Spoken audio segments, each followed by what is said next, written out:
Hi అండి, welcome back to my channel Aadina blogs and cooking. Please like, share and subscribe to my channel. ఇది నా first video వచ్చేసి millets దోశతో start చేస్తున్నాను. కావలసిన పదార్థాలు వచ్చేసి మినపప్పు, జొన్నలు, సామెలు, కొరలు, రాగులు, మెంతులు, అటుకులు. అయితే వీటన్నిటిని మెజర్ చేయడానికి ఒక కప్ అనేది మెజరింగ్ కప్ తీసుకోండి. ఒక కప్పు మినపప్పుకు వచ్చేసి అరకప్పు జొన్నలు, అరకప్పు సామెలు, అరకప్పు రాగులు, అరకప్పు కొరలు, అలాగే 2 స్పూన్స్ మెంతులు వేసుకోండి. అవి టేబుల్ స్పూన్ అండి. 2 స్పూన్స్ వచ్చేసి అటుకులు వేసుకోండి.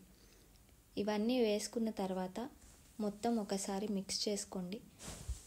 మొత్తం మిల్లెట్స్ మొత్తం ఇలా కలిపేసేయండి. కలిపిన తర్వాత ఇప్పుడు మనం ఒక 2 టైమ్స్ వీటిని కడిగి అప్పుడు నానబెట్టాలండి. 2 టైమ్స్ కడుక్కున్న తర్వాత వీటిని వచ్చేసేసి మినిమం 6 to 7 అవర్స్ ఖచ్చితంగా నానాలండి. 6 అవర్స్ అయితే ఖచ్చితంగా నానాలి. ఆఫ్టర్ 6 అవర్స్ ఒకసారి చెక్ చేయండి. పప్పు అనేది నలిగింది అంటే నానినట్టు. అప్పుడు వాటిని మళ్ళీ శుభ్రంగా కడుక్కొని మనం గ్రైండింగ్ అయినా వేసుకోవచ్చు, మిక్సర్కైనా వేసుకోవచ్చు అండి. పెద్ద తేడా ఏమి ఉండదు. గ్రైండింగ్కి, మిక్సర్కి రెండింటికి బాగుంటుంది. నేనైతే గ్రైండర్కి వేస్తున్నాను. గ్రైండర్కి వేసుకునేటప్పుడు ఏంటి అంటే వాటర్ అనేది ఎక్కువ ఒకటేసారి అట్లా పోయొద్దండి. కొంచెం కొంచెంగా యాడ్ చేయండి. ఎందుకు అంటే మనకి దోశ బ్యాటర్ వచ్చేసేసి మరీ థిక్గా ఉండకూడదు, అలా అని మరీ లూజ్గా కూడా ఉండకూడదండి. ఈ దోశ బ్యాటర్ ఎప్పుడూ కూడా మీడియం కన్సిస్టెన్సీలోనే ఉండాలి. అందుకే కొంచెం కొంచెంగా గ్రైండర్లో వాటర్ అనేది యాడ్ చేసుకుంటూ ఉండండి. కొంచెం కొంచెం వాటర్ యాడ్ చేసుకుంటూ ఉండడం వల్ల ఏంటంటే ఈ గ్రైండింగ్ కూడా మంచిగా అవుతుంది. పప్పు అనేది బాగా మెత్తగా నలుగుతుంది. అప్పుడు మనకి దోశలు అనేది బాగా మంచిగా వస్తాయి. వన్స్ మీకు అయిపోయింది, మనకు కావాల్సిన కన్సిస్టెన్సీలో దోశ బ్యాటర్ అనేది రెడీ అయింది అనుకున్నప్పుడు మనం వేరే బౌల్లో దాన్ని ట్రాన్స్ఫర్ చేసేసుకొని, ఇది అనేది మనం ఫ్రిడ్జ్లో పెట్టకూడదండి, బయట పెట్టాలి. మినిమం ఒక 8 అవర్స్ ఫర్మెంట్ అనేది చేయాలండి.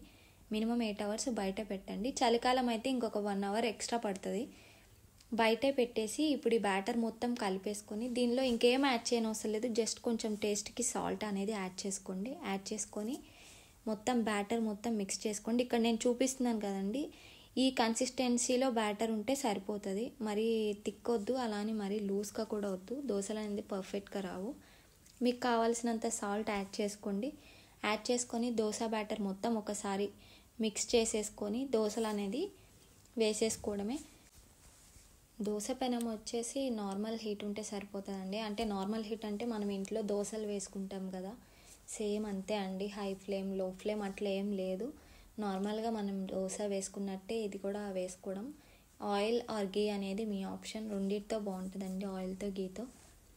అలాగనే మనం ఎక్కువ రోస్ట్ కూడా ఏమీ అవసరం లేదు.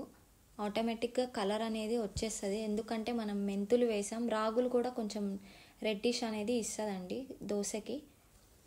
మీరందరూ ఒకసారి ఈ దోశని ఇంట్లో ట్రై చేసి తప్పకుండా నాతో షేర్ చేసుకోండి. నా ఈ దోశ రెసిపీ మీకు నచ్చినట్టయితే please like, share and subscribe to my channel. This is my first video. Make sure to subscribe my channel. Thank you.